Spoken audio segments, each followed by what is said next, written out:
time to end homophobic bullying in our locker room. I'm proud to be an ally to LGBT athletes everywhere. There has never been an openly gay active player in American team sports. But there's evidence of a climate change, not just in the locker room, but in the business arena. People talk about the first athlete to come out of the closet. The jersey sales in the gay community of this player will skyrocket. An NBA legend writes a new book and starts a new venture. Earl the Pearl Monroe shows off his latest sweet moves. Did you ever think 40 years later you'd be talking about gummy bears on Bloomberg? Never, never, never. Plus, Harrison Ford plays a different kind of action hero. And we show you a side of the Masters experience we guarantee you've never seen before. I'm going to give you a little bit of a Zulu dance. Sports business coverage that knows no boundaries starts now on Sportfolio.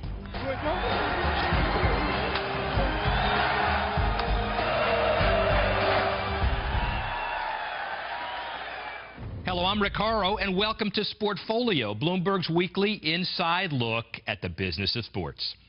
In legislatures, in courts, and in public opinion polls, the cause of equal rights for gay Americans is moving steadily forward. And there's evidence that the business of sports is trending in the same direction. If you can play, You can play. if you can play, you can play. If you can play, You can play. Last week, the National Hockey League and its Players Association announced a partnership with You Can Play, an organization dedicated to fighting homophobia in hockey and creating an inclusive environment at all levels of the game. Scott Soshnick of Bloomberg News reports that sponsors and marketers are also ready to accept and support openly gay athletes in professional sports. Soshnick quotes an email from Mark Cuban stating that not only would he be honored to have a gay player on his Dallas Mavericks roster, but it would be a marketing goldmine for all involved. Scott also reports that Nike's ready to offer significant endorsement opportunities to the first active pro athlete who comes out. Joining us from Bloomberg's LA Bureau, Sid Ziegler, founder and editor of Outsports.com, who's worked with several Nike players for several years on LGBT issues in sports. They said Nike clearly made a corporate commitment to inclusion. Do you believe they're ready to commit marketing dollars when a gay athlete steps forward? That's what they tell me, and you know, Nike really has been out front on this issue. They host every year, and this June they're going to host another one, an LGBT Sports Summit, where all of the leaders in the LGBT sports movement kind of come together to talk about how we can work together and help build more inclusion for LGBT athletes.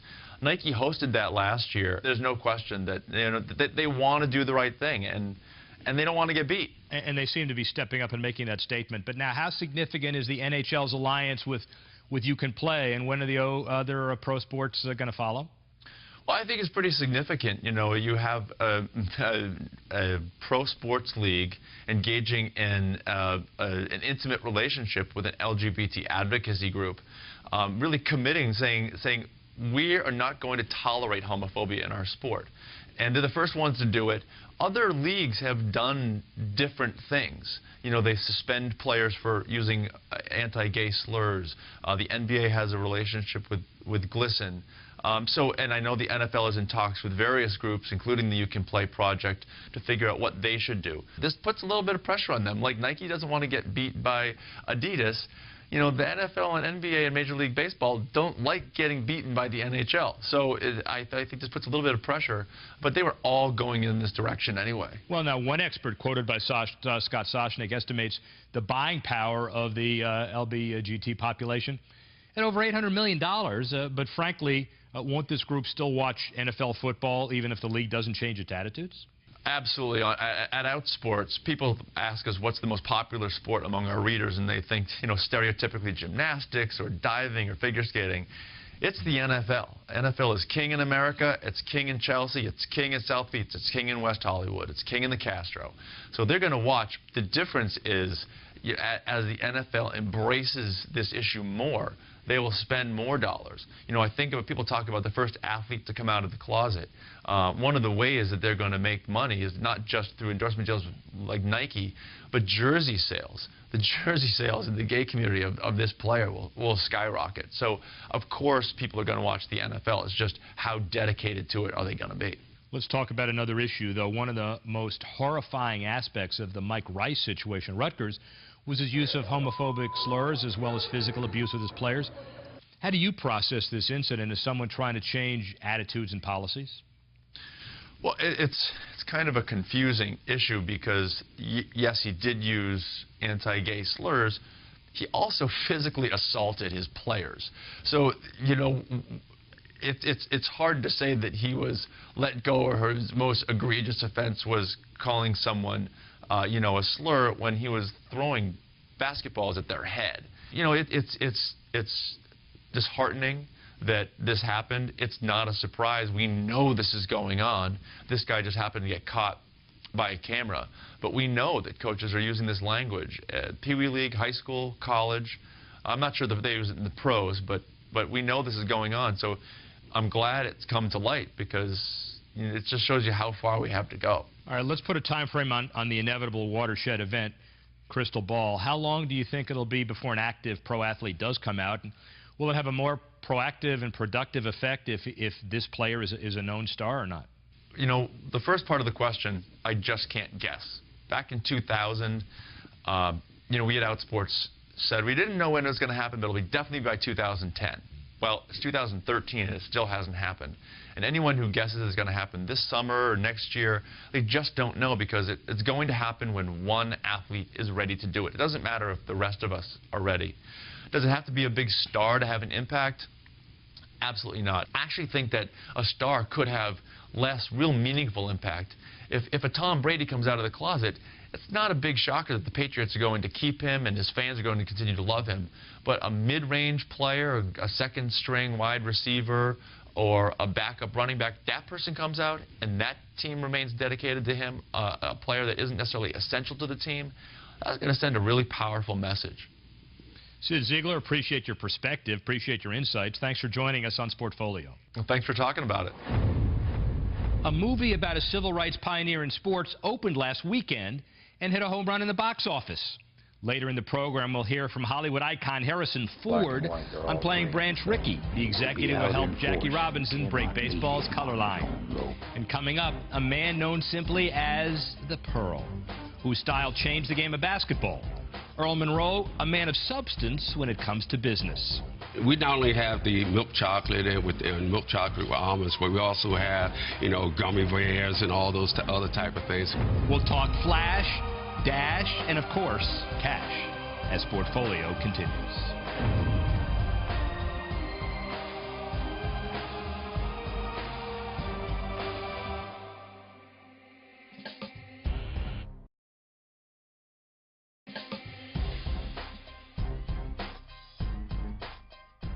Welcome back to Sportfolio.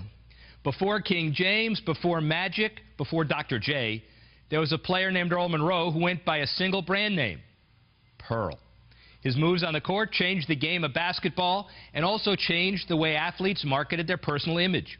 And it's been more than 30 years since he hung up his sneakers, but Earl the Pearl is still making moves in the business world.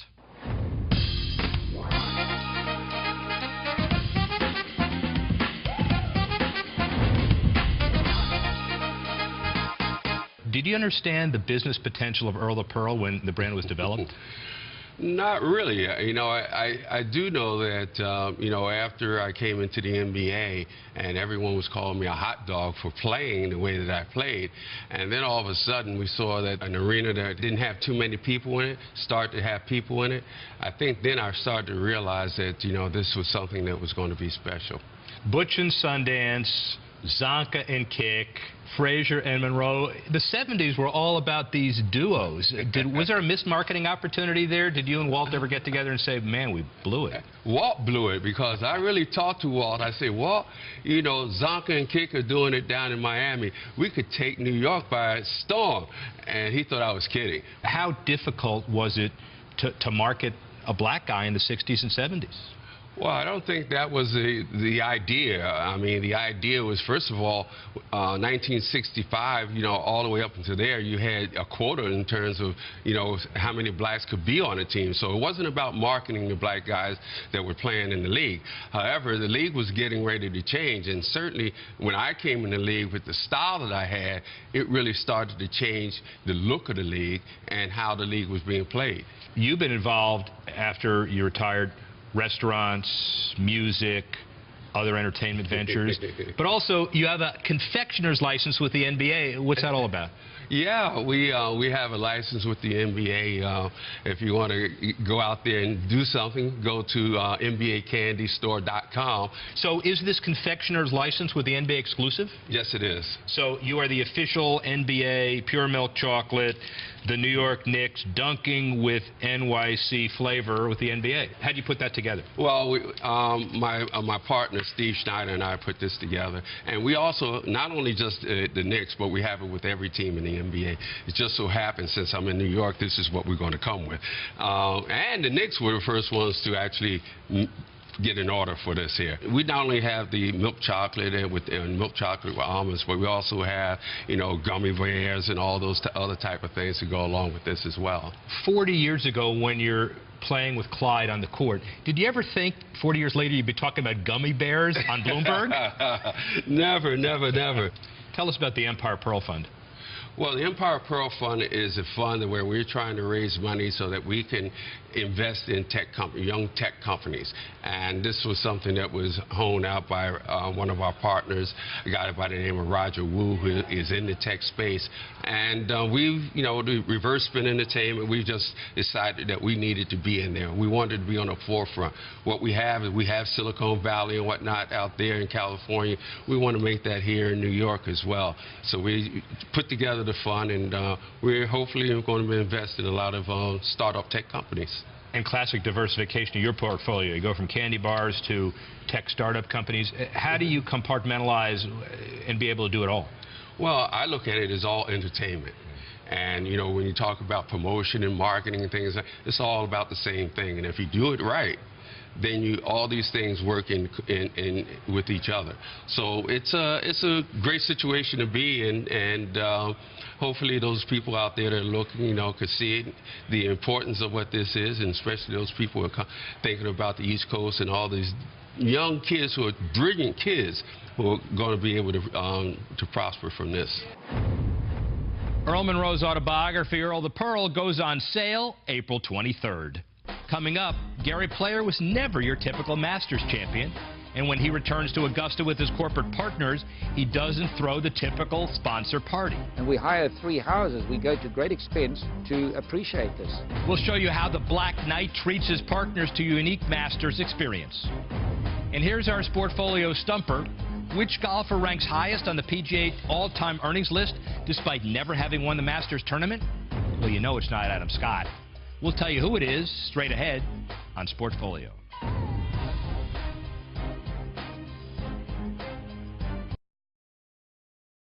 Here's the answer to the stumper. The golfer ranking highest on the PGA's all-time money list despite never having won the Masters tournament, Jim Furyk. He's 4th all-time behind Tiger Woods, Phil Mickelson, and Vijay Singh. Adam Scott became the first Australian Masters champion on Sunday, which took some attention away from 2013's other significant first, the first Masters weekend at which Augusta National welcomed women as members. 3-time Masters winner Gary Player, who led the fight to bring black golfers to the Masters field in the 1960s, told me that we cannot overestimate the positive impact of this historic change. I saw Condoleezza Rice today, and a lady who I admired very much, and I said to her, I said, you know, the only 2 athletes I know at this club who spoke out in favor of women was Tiger Woods and myself. The other pros, they had no comment. I remember that vividly. They had no comment. And so I'm very proud that I stuck up for the women. It didn't, I don't think Augusta liked it very much at the time. But my thought was, and nobody has more respect for Augusta than me, my thought was that here's a tournament where half a billion people are women that are supporting this tournament. So surely we should recognize them. I mean, without the half a billion, would the tournament be a success? I'm not so sure, because women have a great influence on their husbands.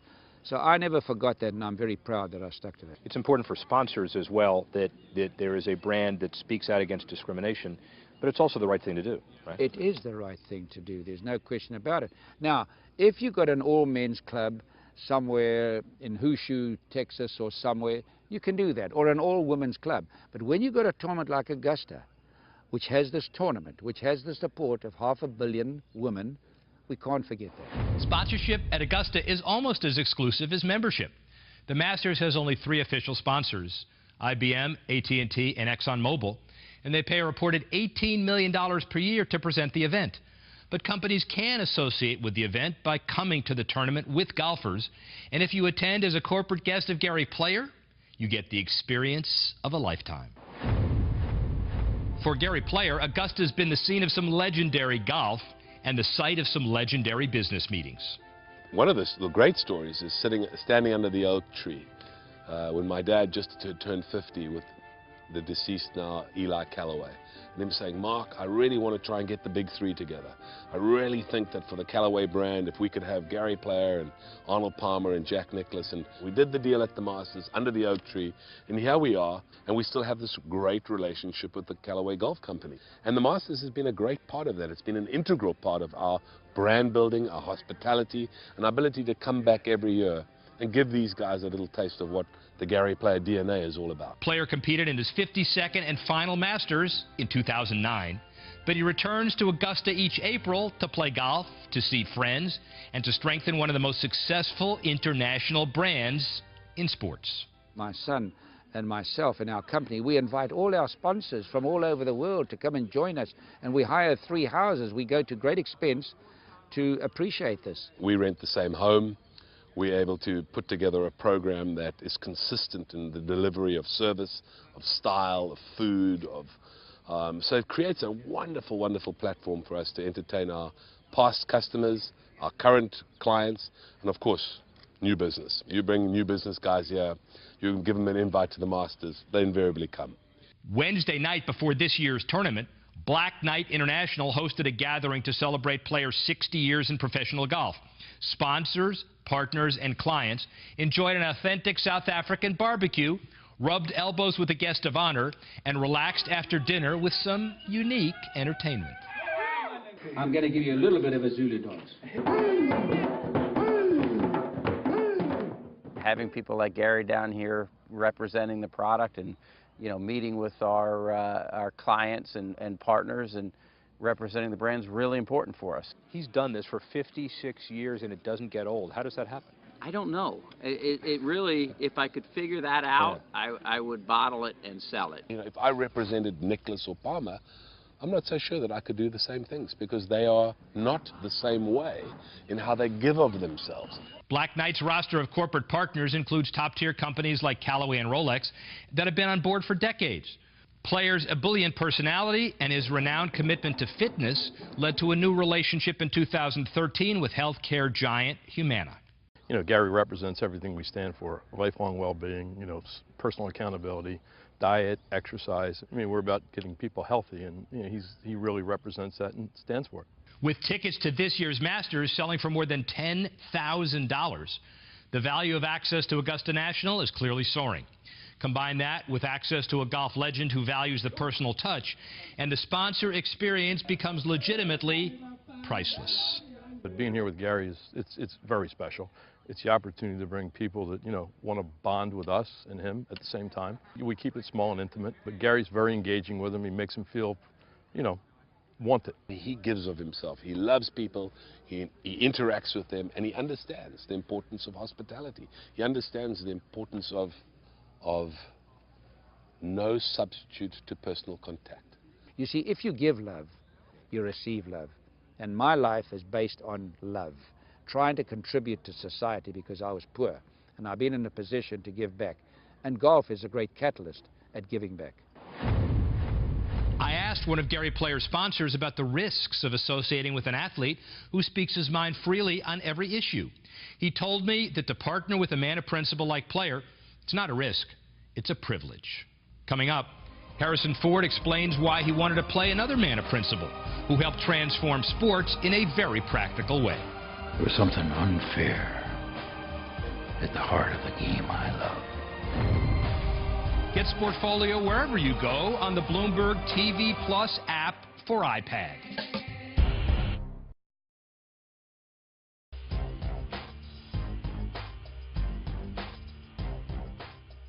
On April 12th, the movie 42 opened in theaters nationwide. The film tells the story of Jackie Robinson's journey to break the color line in Major League Baseball.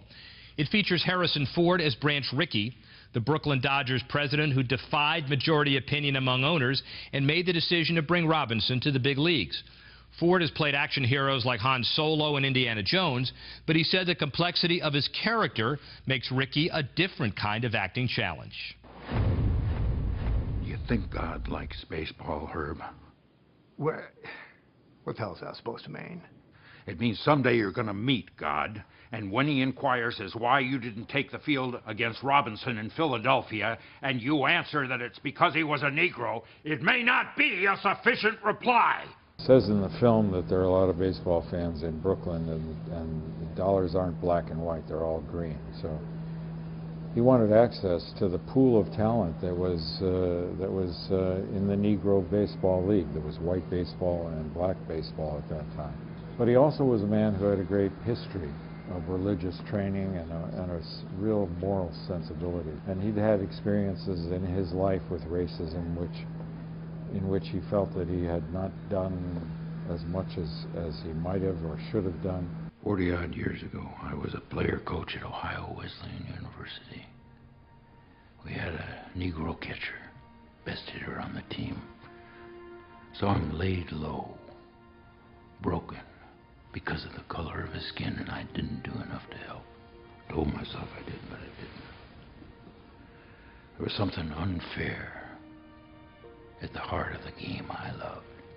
And his personal relationship with Jackie Robinson was something that he very purposefully did, and picking the right man to endure what he knew that he would have to go through. He took that as a great responsibility.